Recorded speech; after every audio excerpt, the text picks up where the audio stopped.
Bonjour à tous et bienvenue sur ma chaîne Planète Strange, bienvenue sur un hors-série comics de plus. Cette fois-ci, après Superman versus Spider-Man, Superman et Spider-Man, on reste dans la collection Marvel Treasury avec Superman and Wonder Woman. Donc là, vous avez les deux modèles que vous pouvez voir l'un à côté de l'autre. La version, le facsimilé en version originale, en sachant que celui-ci a une variante cover, comme vous pouvez le voir. La couverture est un peu plus brillante que sa cousine française, puisque ça, c'est la version française de Superman et Wonder Woman. On voit bien que les logos, le logo d'ici est présent ici. En revanche, là, c'est bien le logo Urban Comics. Sur le reste, j'ai envie de dire, c'est assez équivalent, hein, à part quelques différences sur la couverture, comme vous pouvez le voir. Si ce n'est que, effectivement, nous avons ici encore le logo Urban, et ici, pas de logo Urban, forcément. Un roman graphique de 72 pages, ça c'est pour la version française. Donc il y a le même nombre de pages. Pour vérifier si c'est un facsimilé et pas un original, le prix, évidemment, le prix. Et le combat auquel vous ne pensez jamais assister. À l'intérieur, on peut commencer à regarder. À l'intérieur, vous avez ici les artistes. Donc c'est écrit par Jerry Conway, dessiné par José Luis Garcia Lopez et Dan Hadkin. Voilà, et puis, ça parle de quoi ce Superman versus Wonder Woman? Oh, on va peut-être ouvrir. Tiens, tenez, la version française. Comme ça, il n'y a pas de. Il n'y a pas de. Voilà. Eh ben, le contexte est simple. Le contexte, c'est la Seconde Guerre mondiale. Et Superman envoie du parpaing sur les Japonais. Et Wonder Woman, vous le savez, hein, déjà, a participé, elle aussi, à la Seconde Guerre mondiale. Les Américains sont sur le point de mettre en place une nouvelle arme, une arme nucléaire, la bombe nucléaire.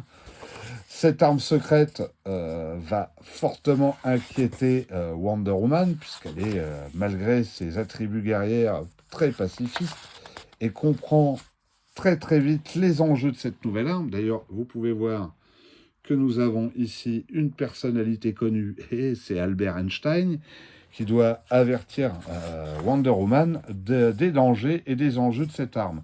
Se cache dans l'ombre et prêt à s'en saisir un savant, un méchant nazi et un samouraï japonais.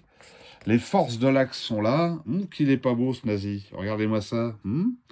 Et puis avec son masque à la caméléon un peu. Je sais pas si vous voyez ce que je veux dire. Le samouraï est là. On est dans la caricature jusqu'au bout, mais c'est pas grave, on adore, puisque c'est un peu le principe quand même de la bande dessinée.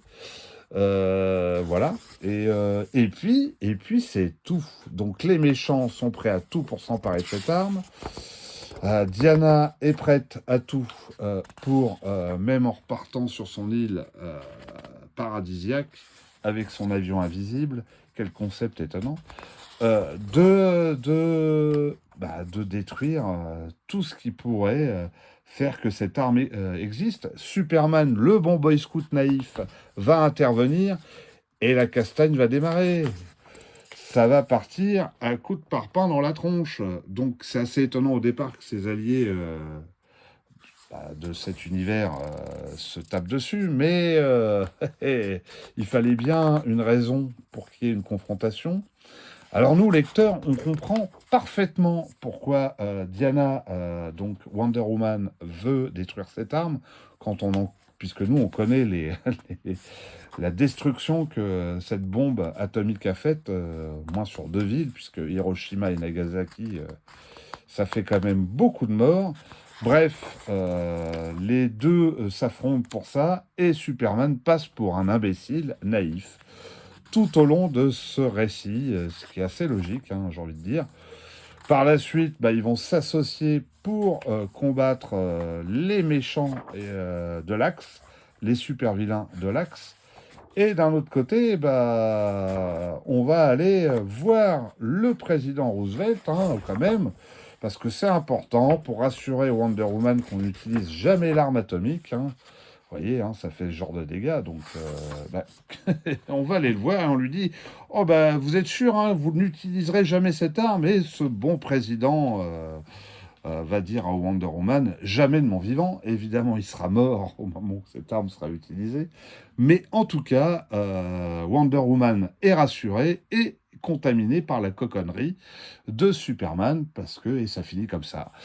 Ah, le soft pouvoir pardon, de l'univers américain et dans toute sa splendeur. Voilà, voilà. Bah, sinon, que ça soit la VO ou la VF, à l'intérieur, c'est très semblable. Hein. Il n'y a pas de surprise. C'est plus facile de tourner les pages de ce, de ce Trézurier que ceux de Spider-Man et de Superman, car alors là vous voyez la tranche elle est comme ça, donc c'est plutôt agrafé, alors que sur Superman et Spider-Man c'est pas du tout agrafé comme ça, et ce qui fait que c'est un peu plus difficile, vous avez pu le constater sur les vidéos, pour tourner les pages. Voilà, bah, et si cette vidéo et ces informations vous ont plu, bah, n'hésitez pas, vous mettez un petit commentaire, un petit pouce, vous vous abonnez. Voilà, et puis qu'est-ce que je dis d'autre? Eh ben, vous partagez, évidemment, partagez! Et vous inquiétez pas, si je fais des hors-séries, ça n'enlève rien aux autres formats. Les autres formats arrivent, hein, j'ai bien quelque chose, 2-3 bricoles sur le feu, vous inquiétez pas. Bref, sur ce, je vous embrasse et je vous dis à très très bientôt pour une prochaine vidéo. Gros bisous!